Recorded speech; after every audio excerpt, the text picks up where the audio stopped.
Well, folks, close your eyes for a moment and picture this. It's the mid-1950s. The war is over, the soldiers are home, and America is brimming with hope. Neatly trimmed lawns stretch down quiet suburban streets, and behind every white picket fence sits a house where a perfect family supposedly thrives. And at the center of it all, like the sun around which everything orbits, is the housewife. She is the polished image of domestic bliss, or so the world was told. But was it really so perfect? Let's step inside and see.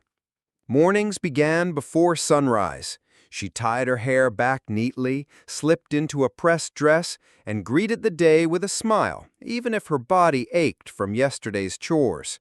Coffee percolated on the stove while bacon sizzled in the pan, the smell drifting through the kitchen like a promise of comfort.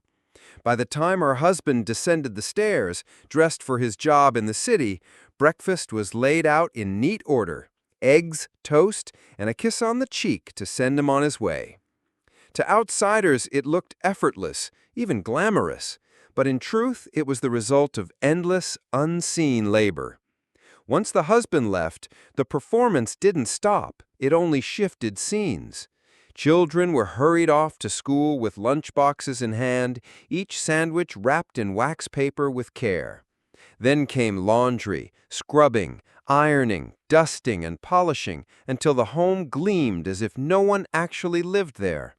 Advertisements on television and glossy magazines praised this ideal, promising that the right vacuum cleaner or the perfect cake mix would make a woman's life easier.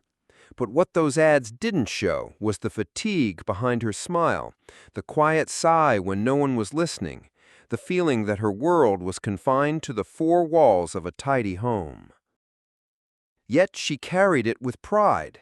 After all, the 1950s told women their greatest achievement was to be the perfect wife and mother. It wasn't just a role, it was an expectation. A housewife's success was measured not in promotions or paychecks, but in spotless floors, ironed shirts, and children who said please and thank you. Neighbors watched, families compared, and society judged. To step out of line, to complain, to dream beyond the home was to risk being labeled ungrateful, even unfeminine. Still, behind the curtains, cracks quietly formed. Some women found joy in the rhythm of homemaking, but others felt something was missing. The radio played soft music while they folded laundry, and in those quiet hours, questions whispered in their minds. Is this all there is? Is my worth only in keeping this house perfect? These thoughts rarely left their lips, but they lingered, waiting for the decades ahead to give them a voice. The image of the 1950s housewife was so carefully polished that it seemed almost sacred. She wasn't just cleaning a kitchen, she was preserving an entire way of life. The Cold War loomed outside, and American families were told that stability at home was a weapon against chaos abroad. A happy homemaker wasn't simply a wife, she was a symbol of national strength. Her casserole on the dinner table, her husband's pressed shirt, her children's tidy appearance, these became proof that America was thriving. But symbols often hide reality.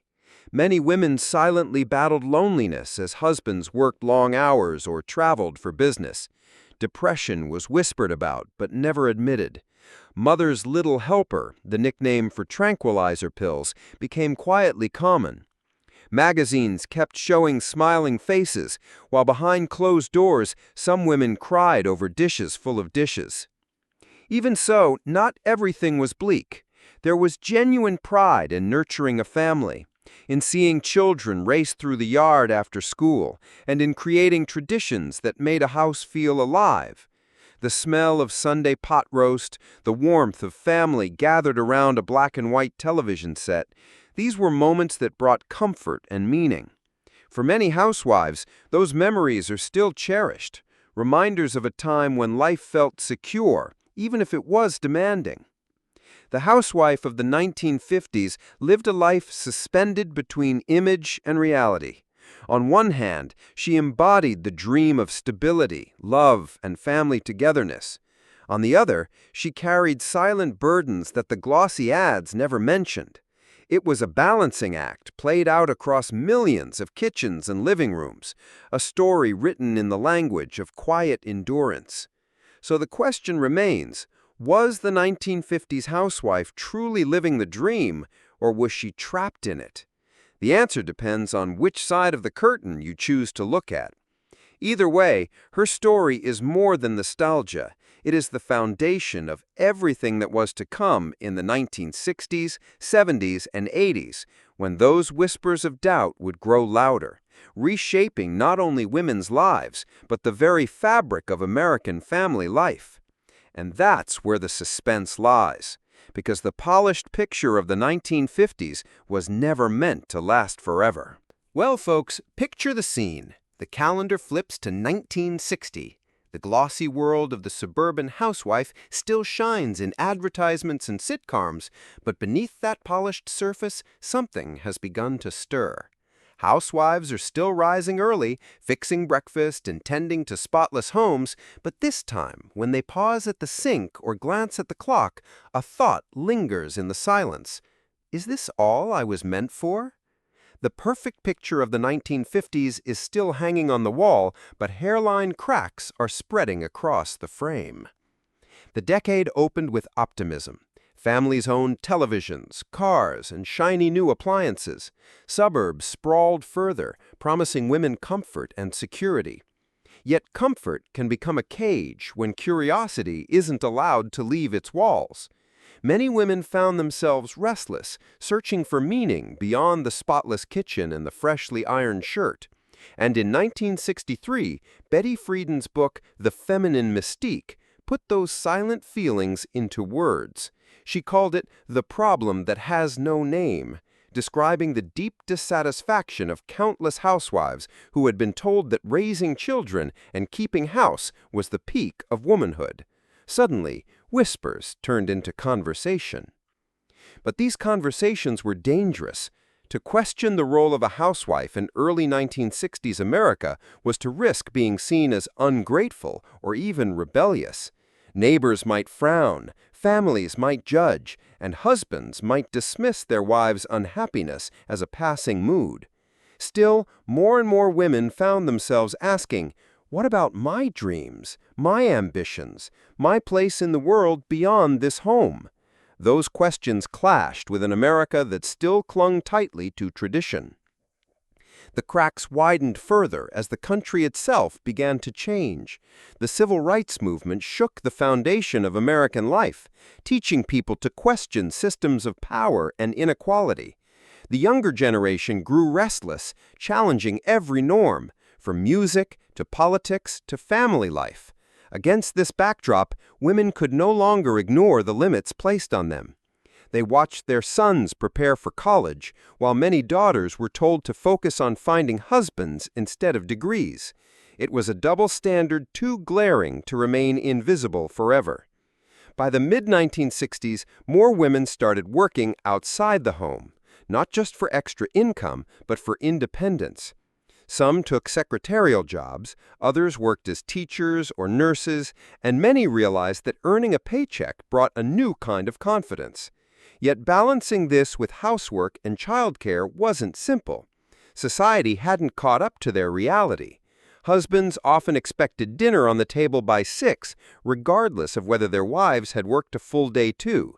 It was the first glimpse of a question that would dominate decades to come. Can women really have it all? Television still portrayed the smiling homemaker. Think of shows like Leave It to Beaver or The Donna Reed Show. But the real world was shifting. Women tuned in, laughed at the perfect families on screen, and then glanced around their messy living rooms with a sigh. Life didn't look as tidy as the sitcoms promised. Commercials kept selling detergent, vacuums, and frozen dinners as if they were the solution to all problems. But by now, many women knew the issue wasn't the tools, it was the role itself. By the late 1960s, the feminist movement began to roar. Protests, rallies, and organizations like the National Organization for Women demanded equal rights, equal pay, and the ability to choose their own paths. For some housewives, this was a revelation. For others, it was frightening. After all, change always is. Families debated at dinner tables, friends argued over coffee, and women across America wrestled with their identities. Should they embrace tradition or step boldly into the unknown? Yet even as the cracks deepened, daily life still carried on. Housewives still baked casseroles, folded laundry, and tended to children. But now, the silence of those tasks was filled with questions. Radios played songs of change, folk music, protest anthems, and the air buzzed with the sense that the world would never be the same. Housewives were no longer just background figures in America's story. They were becoming part of a movement that would rewrite what it meant to be a woman. So when we look back at the 1960s, we see a decade balanced on a knife's edge. On one side, the image of the traditional homemaker still shining in magazines. On the other, a rising storm of voices demanding more freedom, more choice, more life than the four walls of a home could provide. The cracks had begun to show, and once they did, nothing could ever seal them shut again.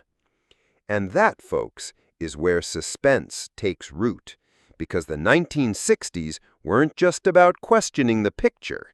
They were about daring to shatter it. Well, folks, picture America in the 1980s. Neon lights glow from shopping malls, music videos play non-stop on MTV, and personal computers hum in office cubicles. But behind the glitz and glitter, another story unfolds, one not written in flashing lights, but in the everyday lives of women balancing more than ever before. The 1980s gave birth to a new figure in American culture, the supermom. She wasn't just cooking dinners and folding laundry. She was rushing to boardrooms, dropping kids at daycare, and racing the clock in a way the 1950s housewife could never have imagined. This era was defined by economic necessity. Inflation and rising costs pushed families into dual-income households. It was no longer a luxury for women to work. For many, it was survival.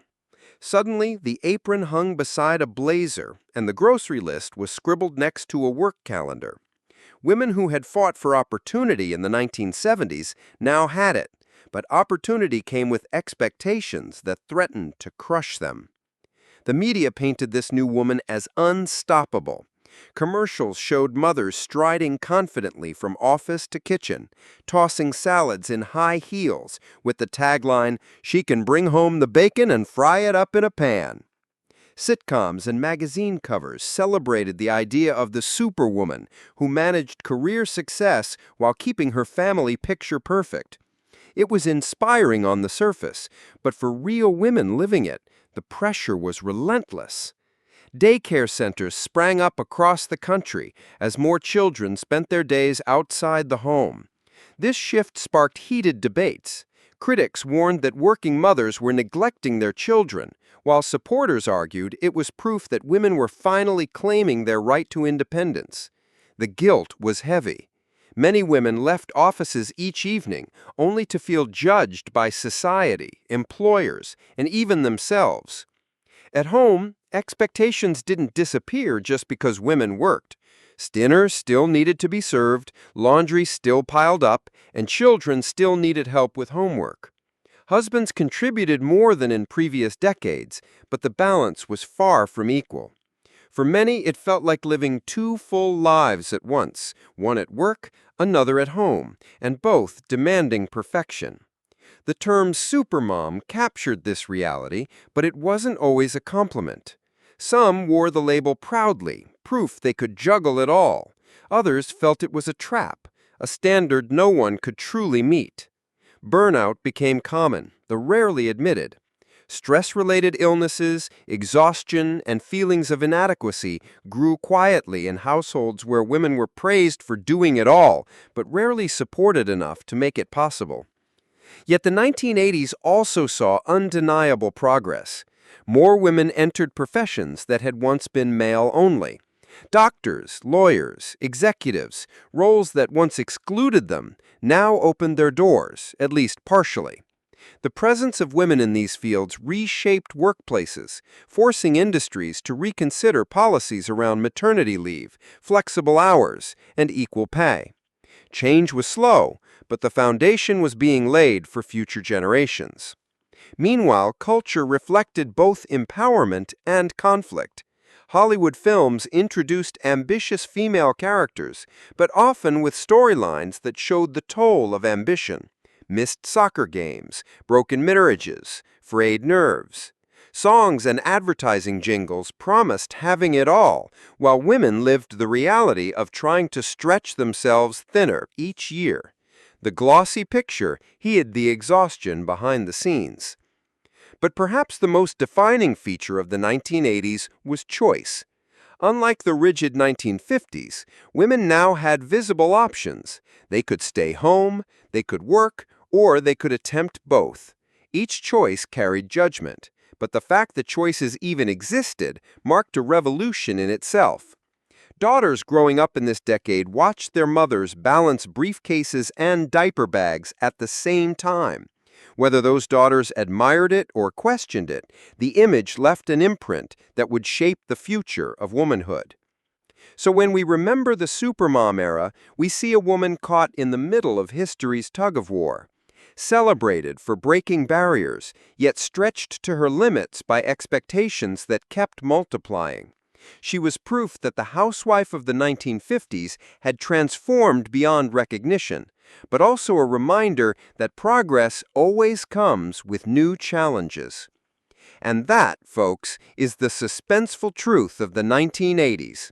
Women weren't asking, "Can I have more?" They were demanding it, and learning, sometimes painfully, just how high the cost of having it all could be.